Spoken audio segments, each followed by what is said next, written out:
On behalf of the Nichols family, I thank you for your presence. Welcome you here as we gather together on this sober occasion to pay our respects and to remember and to celebrate the life of Paul Oliver Nichols. Paul Oliver Nichols was the son of Henrietta Louise Oliver Nichols and Carl Nelson Nichols Sr., and he was born September the 5th, 1922 in Alamogordo, New Mexico. He passed from this life on April the 15th of this year at home in Overland Park, Kansas, at the age of 100 years, 7 months, and 10 days. Paul was the third of 8 children born to Carl and Henrietta. And a few months after Paul was born, the family moved from Alamogordo, New Mexico to El Paso, Texas. While living in El Paso, 2 more children were added to the Nichols family. And then in December of 1930, during the Great Depression, the Nichols family moved to Hollywood, California. The Nichols family would reside in California for many years, and they added 3 more children while there. While in Hollywood, Paul and his siblings took work as actors at the nearby movie studios. For the Nichols kids, acting was a means of providing income to the family as they, like so many, struggled financially during the Great Depression. When Paul was 16, he made the declaration that he wanted to be a preacher. And he often said, "I used to be in the entertainment business, but I left show business to get into the business of saving souls." And yes, he did. Paul he preached his first gospel meeting in 1942 at Montebello, California, at the age of 19. And he continued preaching the gospel for over 80 years. During his tenure as a preacher, he spread the gospel of Jesus Christ to all 50 states, 27 countries, spanning across 4 continents.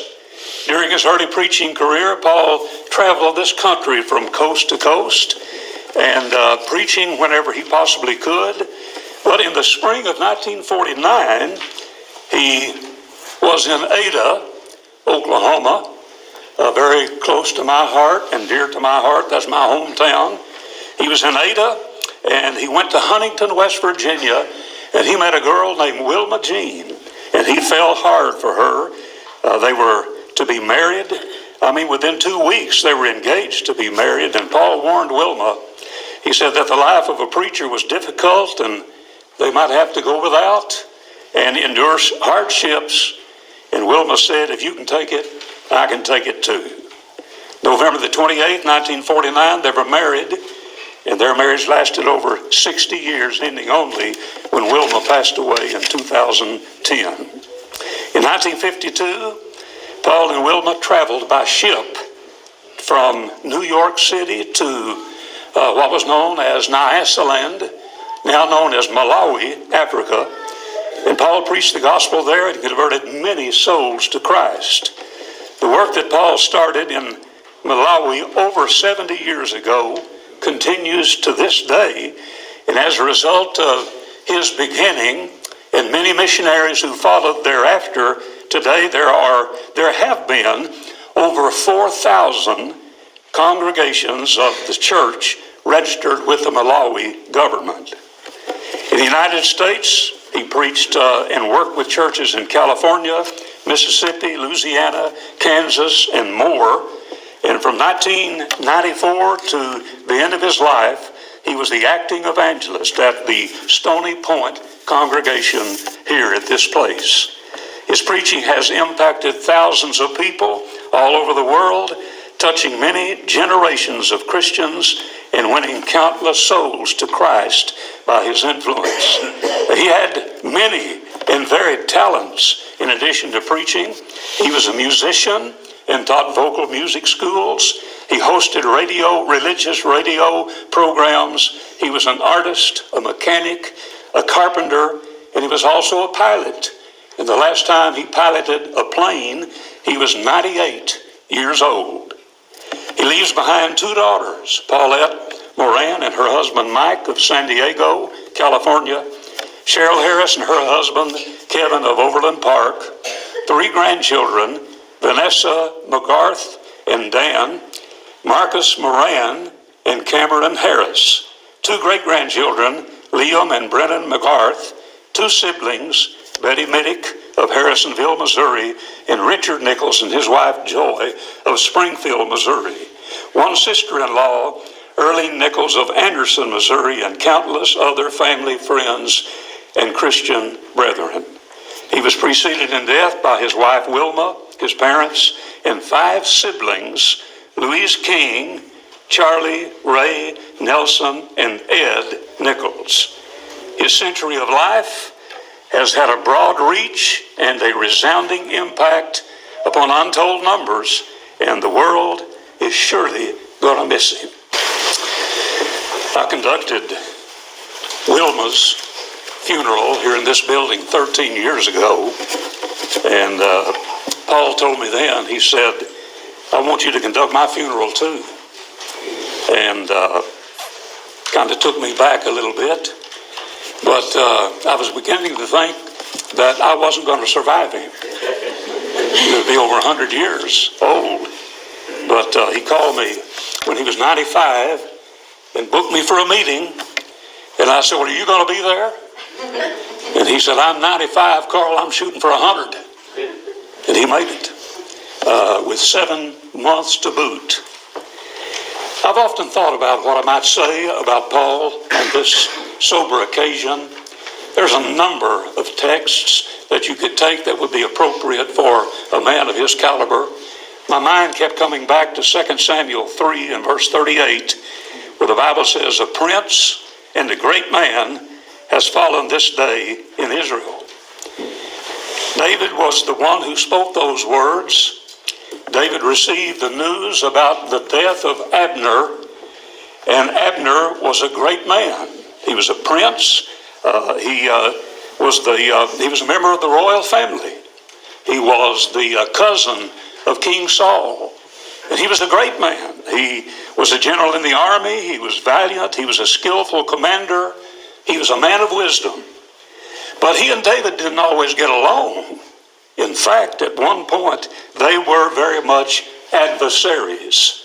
When Paul drove David out of the kingdom and pursued him relentlessly in an effort to kill him, Abner signed up with Saul, King Saul. But subsequently, eventually, they were reconciled, and Abner agreed with David that he would do what he could to help them unite the kingdom once again. And then subsequently, immediately, he was killed. And when David got the news, he was shocked and he was heartbroken. Now, his men didn't understand this because, Abner had been his adversary. Hated adversary. Why would David be so upset? Why would he be grieving and mourning? And David explained, don't you understand that a prince and a great man has fallen this day in Israel, and therefore it was appropriate for him to mourn. Well, I suggest today that it is appropriate for us to mourn the death of Paul. Now, we're going to celebrate his life this morning, and we're going to remind ourselves of some good thoughts and some comforting and wonderful thoughts about Paul. But we have been grieving, and we are going to grieve. It is inevitable. Grief is a sense of loss.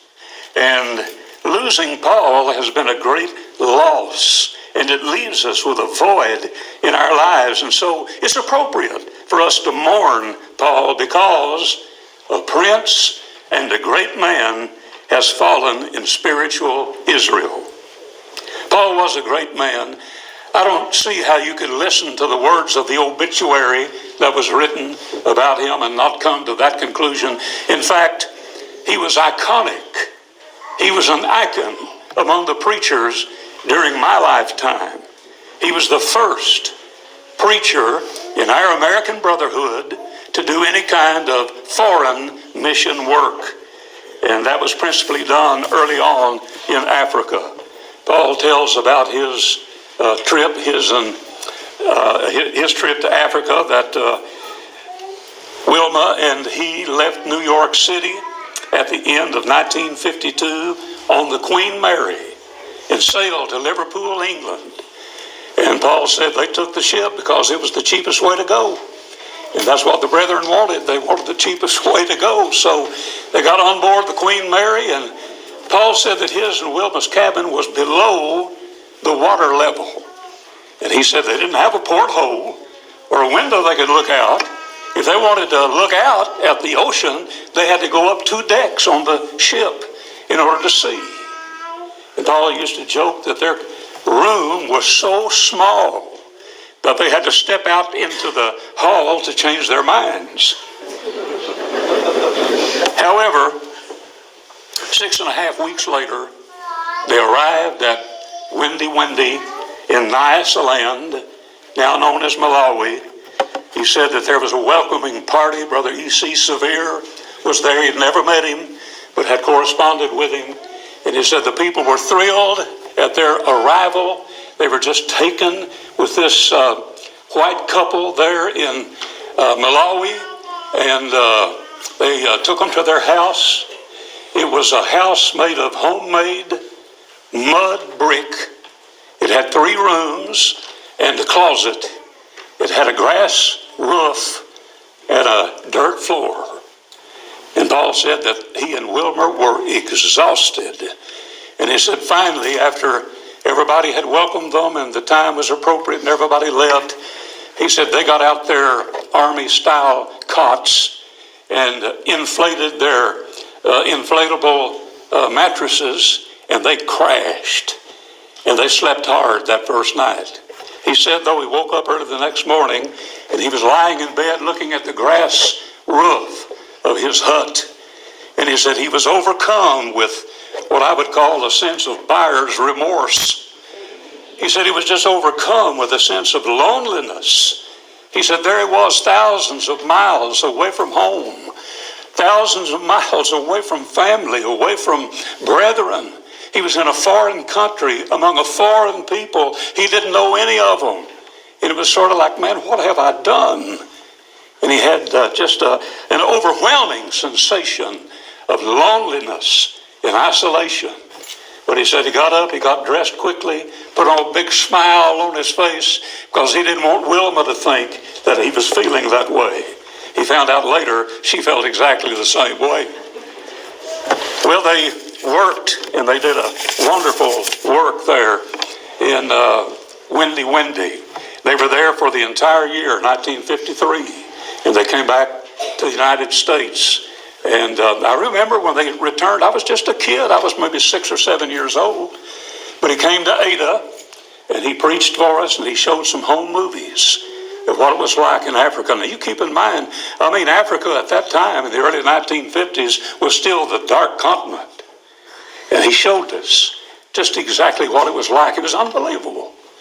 You know, the native brethren, and how that they were receptive to the truth. And he explained all about it. And I remember at the end of one video, he had a young boy that had captured his focus. And this young boy was catching grasshoppers. And he had made himself a little bow and arrow, and he was shooting grasshoppers with this little bow and arrow. And in the final scene that I remember, he had a big, juicy grasshopper between his fingers, and he pitched it into his mouth and crunched down on it like it was a handful of delicious popcorn and smiled from ear to ear. That made an impression on me. I was about 6 or 7 years old. You mean they eat grasshoppers over there? And Paul said they loved them. Well, that is something that was indelibly imprinted in my mind. When he came back to the United States, he worked here, preached all over the country, and then at the end of 1959, he went back. He and Wilma, Paulette was with them then, and he was accompanied by Gayland Osborne and his family, and they went back for another year's tour of Africa. Well, he came back to America and spent most of the rest of his life here. Now, he was followed by other missionaries in Africa, and some of them are here in this audience today. And he had his connections all over the world for that matter. And as a result, these missionaries and many, many others, there are thousands upon thousands of faithful churches located all over the world. And we think about that and remind ourselves that Paul was the trailblazer. In California, especially early on in his career, he's helped to establish a number of congregations up and down the state of California. He traveled all over the United States. He preached in my hometown in Ada, Oklahoma, often. In fact, during one meeting, he baptized my sister, Rosa. He baptized one of my brothers, Raymond. He baptized a bunch of Heisels. He preached a wedding for my sister, Velda. And he preached a graveside funeral service for my niece, Lauren. And so my family loved Paul. He was at the top of their list as far as love is concerned and as far as respect is concerned. When he had been preaching for 50 years, Smith Bibbins published a book about his 50 years of preaching. And if you can find a copy of that book, you would do well to get a hold of it and read it, put it in your library.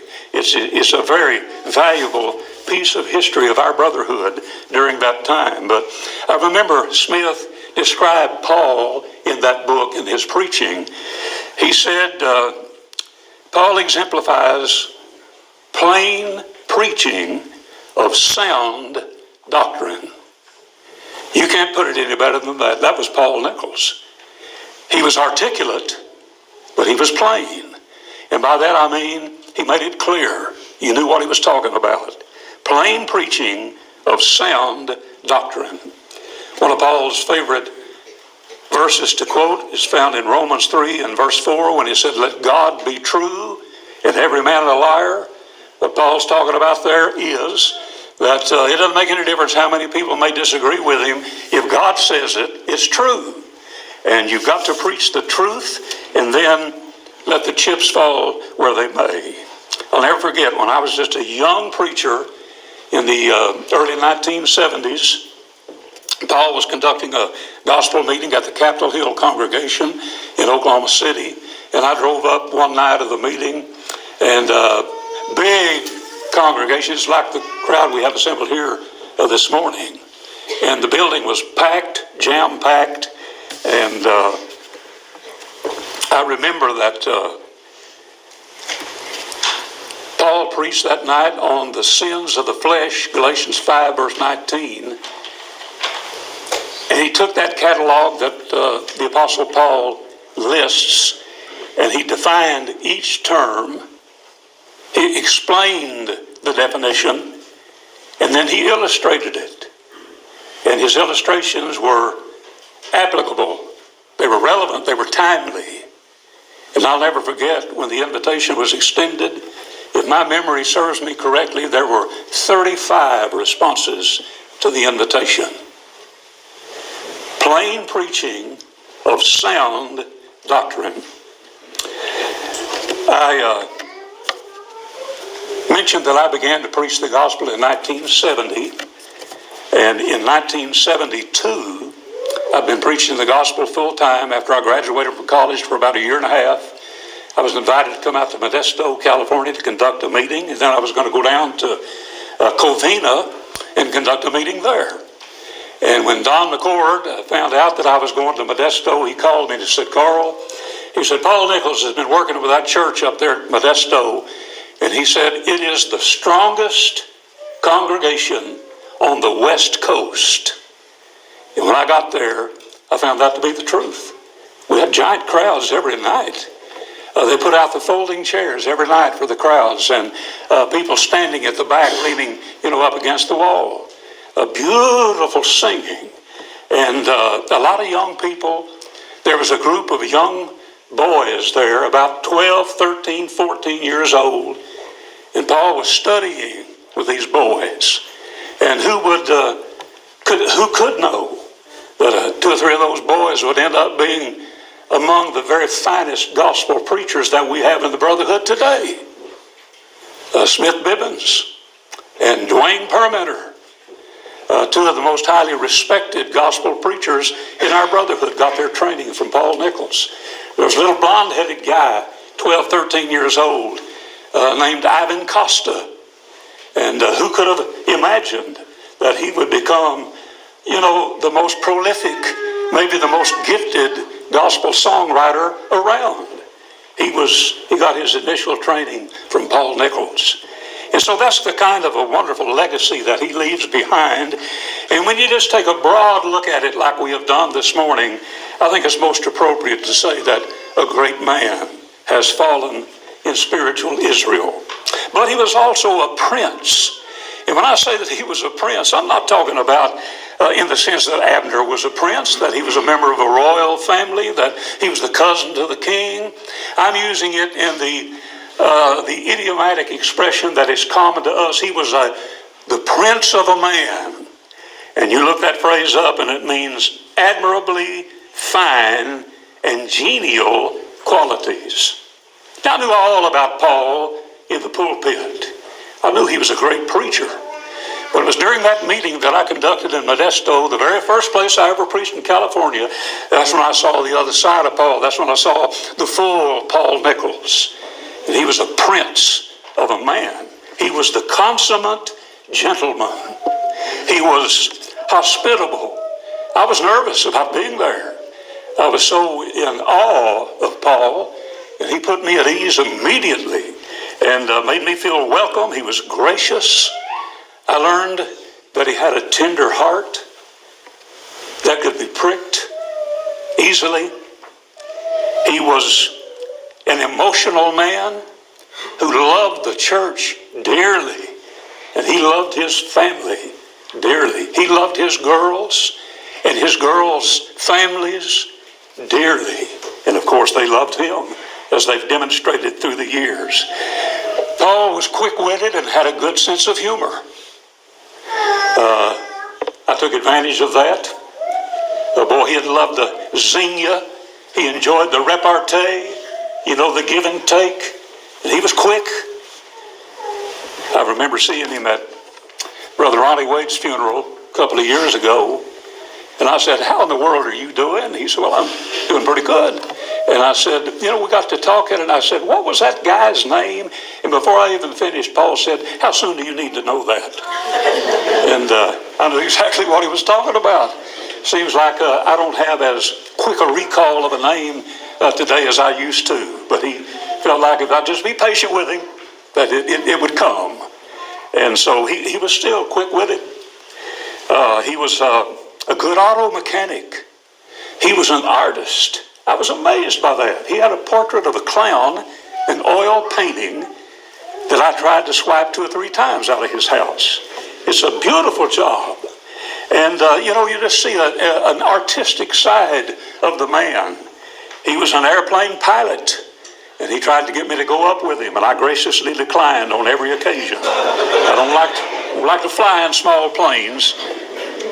But then he was an actor. Now, this is the thing that I could not have hardly believed. I knew he was from Hollywood, and he had Hollywood good looks, and a resonant radio voice, and he had beautiful handwriting. And but I didn't know about this show business side. And he broke out a package of 8 by 10 black and white glossies and showed me some of the people that he was in movies with, some of the biggest stars that have ever been on the silver screen out of Hollywood.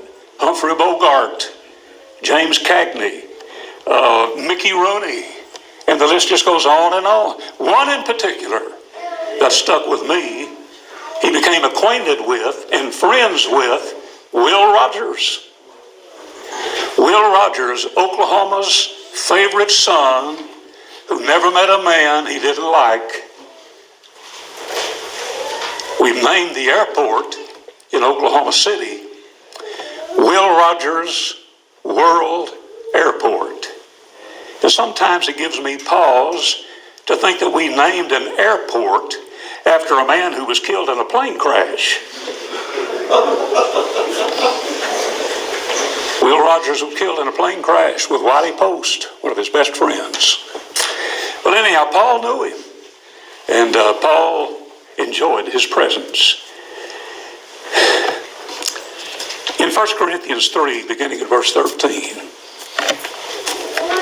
the Apostle Paul says that the people that he had been able to convert through his preaching, if they would remain faithful unto the day of judgment, then in the day of judgment, Paul would be rewarded for their conversion. I'll tell you, in view of that, I would estimate that Paul Nichols has got a great reward coming. I'm going to leave you with a poem at this time, and then we're going to have a closing song. This is, it is titled Death is Not Death, and it's based on 1 Corinthians 15 and verse 24. Listen. It comforts me when I recall that I will never die, and though my body will decease, the body is not I. Weary from life, this flesh I know back to the earth returns, but I, released, shall soar to God who for my presence yearns. And you'll do wrong to weep beside my fresh dug mound of earth if tears you shed blind you to this. Death is not death, but birth. Nor should friends ever think of me as buried in a tomb. Christ vows that I'll be home with him, safe in the Father's room. For Christians cannot be confined in vaults or earthen grave. When I decease, I'll take my flight back to the God who gave. So let none cling to false beliefs which pagans still embrace, not knowing Christ put death to death and put life in death's place. The Lord's read it and been good to me. I don't know why he's let me live this long, but I thank him for it. You shall know the truth, and the truth shall make you free. Be ye steadfast and unmovable, always abounding in the work of the Lord.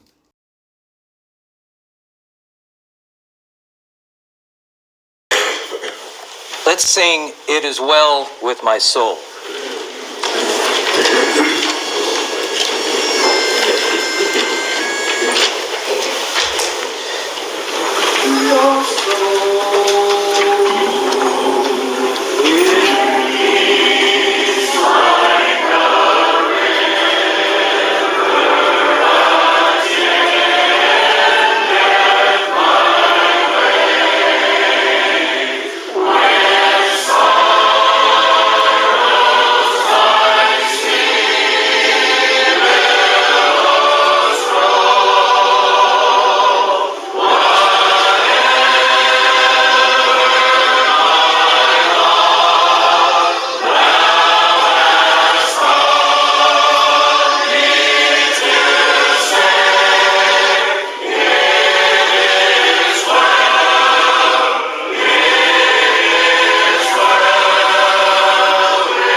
turn to Prepare Us, Lord. And notice also that this song is written by Brother Paul and Richard Nichols. Prepare Us, Lord.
Let's go ahead and turn to God Will Be There.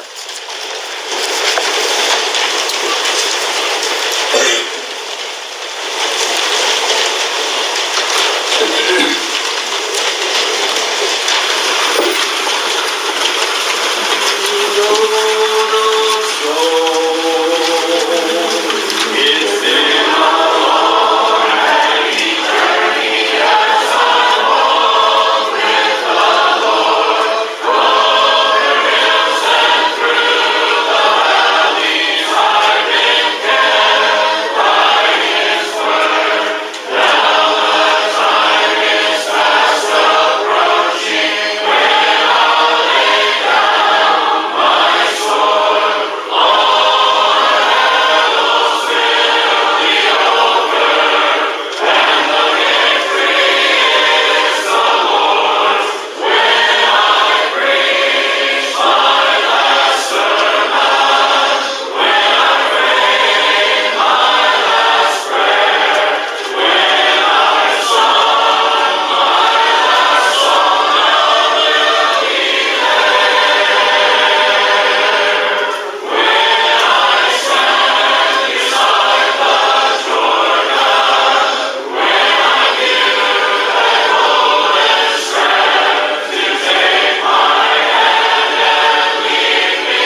away.